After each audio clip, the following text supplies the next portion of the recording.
Equity is always best అండి. Right. అంటే మేఘా వెంకట్ గారు, అటు మీరు చెప్పిన, ప్రభు గారు చెప్పిన, నాగేంద్ర సాయి గారు చెప్పిన, అబ్బా ఈక్విటీ ఎంత సూపర్, నేను ఇంకా హ్యాపీగా, ముగ్గురు ఈక్విటీ వాళ్ళే అదే అని ఫీలింగ్ ఉంది. కానీ ఎక్కువగా ఈక్విటీలో పెట్టి బాగా నష్టపోయారు, ఆర్థిక ఇబ్బందులకు గురయ్యాడు, ఇలాంటి మాటలు వింటుంటాం. అంటే ఎందుకు అలా ఎందుకు కొన్ని కేసుల్లో జరుగుతుంది? అంటే ప్లానింగ్ ఎట్లా ఉండాలి? రైట్ అండి సతీష్ గారు, ఎస్ మంచి ప్రశ్న అండి. జనరల్గా కామన్ మ్యాన్ కూడా ఏంటి అంటే స్టాక్ మార్కెట్ అనేది ఒక గ్యాంబ్లింగ్ అనే పదం బాగా భయంలో వచ్చింది. ఈ పదం ఎక్కువ వాడుతున్నారు. రీజన్ ఏంటంటేనండి క్విక్ రిటర్న్స్కి ఎక్స్పెక్ట్ చేస్తున్నారు. ఓకే, ఫస్ట్ పాయింట్ అది. క్విక్ రిటర్న్స్ రావండి. ఈక్విటీలో పెట్టుబడి పెట్టడం అంటే ఏంటి? ఈక్విటీ అంటే ఏంటి? ఒక కంపెనీ యొక్క ఆస్తిలో మనం ఒక భాగం తీసుకుంటున్నాం అంతే. ఆ కంపెనీ పర్ఫామ్ చేస్తే మన భాగం కూడా పర్ఫామ్ చేస్తుంది, మనకి లాభాలు వస్తాయి. సో ఈ బేసిక్ ఫండమెంటల్ ప్రిన్సిపల్ని అందరూ మర్చిపోతున్నారండి. రైట్. సో అది మర్చిపోయి అదేదో ఒక జోదం లాగా ఇవాళ ఒక 100 రూపాయలు పెడతాం, రేపటికల్లా 200 అవుతుంది, 300 అవుతుంది. ఈ మెంటాలిటీతో ఉంటే మాత్రం ఖచ్చితంగా ఈక్విటీ మార్కెట్ వద్దండి, బయటకు వచ్చేసేయండి. ఓకే, బ్యాంక్ ఎఫ్డీలో వేసుకోండి, హ్యాపీగా కూర్చోండి. కానీ మనం ఈక్విటీ మార్కెట్లో పెడుతున్నాము అని అంటే ఒకటి విషయం గుర్తుపెట్టుకోవాలి, ఏదైనా లాంగ్ టర్మ్ గోల్. మీరు ఒక 5 years 10 years ఇందరు సాయి గారు చెప్పారు, మీకు అవగాహన లేకపోతే మార్కెట్ల మీద మ్యూచువల్ ఫండ్స్లో పెట్టుకోండి. మ్యూచువల్ ఫండ్స్లో పెట్టుకుంటే ఒక ఫండ్ మేనేజర్ ఉంటారు, క్వాలిఫైడ్ పర్సన్ ఉంటారు, వారు దాన్ని ఆ ఫండ్ని మేనేజ్ చేస్తారు. ఒక లాంగ్ టర్మ్గా ఒక ప్రాసెస్ ప్రకారం తీసుకెళ్తారు, సేఫ్ జోన్గా. సో అదే కొద్దిగా అవగాహన వచ్చింది అనుకోండి, అవగాహన వస్తే అప్పుడు ఈక్విటీ మార్కెట్లో కూడా మనం సెక్టర్ వైజ్గా చూసుకుని డైవర్సిఫికేషన్ చేసుకుని, ఒకవేళ అవగాహన లేకపోయినా ఎవరైనా ఫైనాన్షియల్ అడ్వైజర్స్ సజెషన్ తీసుకుని వారి ద్వారా కనుక పెట్టుకుంటే డెఫినెట్గా లాంగ్ టర్మ్లో మంచి రిటర్న్స్ ఈక్విటీ మార్కెట్ ఇస్తుందండి. మిగతా మార్కెట్స్ అన్నింటిని కూడా బీట్ చేసేది ఈక్విటీ మార్కెట్. సో మనం లాస్ట్ 10 years పరంగా చూసుకుంటే ఈక్విటీ మార్కెట్లో నిఫ్టీ 50 తీసుకుంటే bench mark index more than 14% CAGR ఇచ్చింది. ఓకే, ఒకవేళ సెక్టర్ పరంగా తీసుకుంటే మనం చూసుకుంటే ఆల్మోస్ట్ అన్ని సెక్టర్లు కూడా అరౌండ్ 14 to 15% రిటర్న్స్ ఇచ్చినాయి. హైయెస్ట్ ఇచ్చింది మాత్రం మెటల్ సెక్టర్ అండి, 21% రిటర్న్స్ ఇచ్చింది. మిగతా అన్ని కూడా అరౌండ్ 14 to 15%. సో ఇక్కడ బెంచ్ మార్క్ కింద మనం ఒక 14 to 15% రిటర్న్స్ కనుక తీసుకుంటే, మ్యూచువల్ ఫండ్స్ కూడా ఆల్మోస్ట్ యావరేజ్ తీసుకుంటే 14 to 15%. ఇలాంటి సర్టిఫైడ్ అండ్ ఎక్స్పీరియన్స్డ్ పర్సన్స్ వాళ్ళు కాంటాక్ట్ అవ్వాలి డెఫినెట్గా, లేదంటే ఇంకా బోల్తా పడతారు. ఛాన్స్ 100% ఉంటుందండి, బోల్తా పడటానికే ఎక్కువ ఛాన్సెస్ ఉంటాయి. సో ఒక సర్టిఫైడ్ పర్సన్ని కన్సల్ట్ చేసుకుని, ఇప్పుడు మనకి ఏదన్నా చిన్న జ్వరం వచ్చిందండి, అవును, సాధారణంగా మనం ఏం చేస్తాం అంటే ఇంట్లో డోలో కనపడంగానే డోలో వేసుకుంటాం. 2 రోజులు తగ్గపోతే ఏం చేస్తాం, మెడికల్ షాప్కి వెళ్తాం, అక్కడ వారిని అడుగుతాం, వారేదో ఇస్తారు, ఇంకా తగ్గలేదు, అప్పుడు డాక్టర్ దగ్గరికి వెళ్తాం. అవును, అసలు ఫస్ట్ టైం మనం డాక్టర్ దగ్గరికి వెళ్తే ఈ బాధ అంతా ఉండదుగా. అవును, రూట్ కాజ్ ఐడెంటిఫై అయిపోతుంది కదా.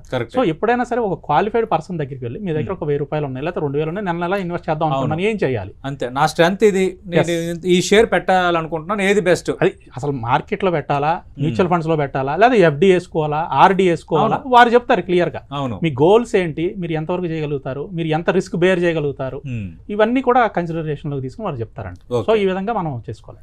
నాగేంద్ర సాయి గారు, ఇప్పుడు జీరోదా, మోతీలాల్ ఓస్వాల్, ఇట్లా చాలా కంపెనీస్, చాలా ప్లేయర్స్ వచ్చారు. కొందరిలో కొన్ని అనుమానాలు ఉంటాయి అన్నమాట.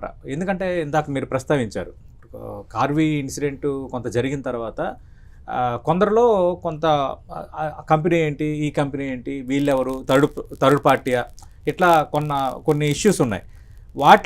వాటి ద్వారా ట్రేడ్ చేయటం బెస్టేనా? వీటిని ఎట్లా ఫైండ్ అవుట్ చేయాలి విచ్ ఈస్ ద బెస్ట్ అని? ఎందుకంటే ఇప్పుడు చాలా కంపెనీలు యాడ్ అవుతున్నాయి. సో సార్ అన్నట్టు కార్వీ ఉదంతం తర్వాత SEBI, financial ministry of corporate affairs అందరూ కూడా ఆల్మోస్ట్ క్లీన్ చేసేసుకున్నారండి సిస్టమ్ని. ఓకే. సో సెబీ చాలా స్ట్రెంగ్తన్ అయిపోయింది. ఇప్పుడు డే టు డే యాక్టివిటీస్ను అండ్ మినిట్ టు మినిట్ యాక్టివిటీస్ని కూడా సెబీ గమనిస్తుంది అండ్ ఆర్టిఫిషియల్ ఇంటెలిజెన్స్ని విపరీతంగా వాడుతుంది. సో ఏదైనా కంపెనీలో కానీ బ్రోకర్ దగ్గర కానీ ఇష్యూ వస్తుందంటే ఇమీడియట్గా ఐడెంటిఫై చేసే పరిస్థితి వచ్చింది.